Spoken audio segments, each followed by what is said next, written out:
Bisan man nga di nimo makit-an ang imong forever,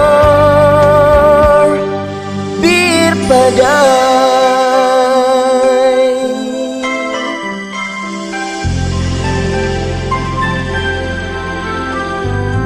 Sa imong kahilumon nikawas ang imong pagkaputong, di aksyon ka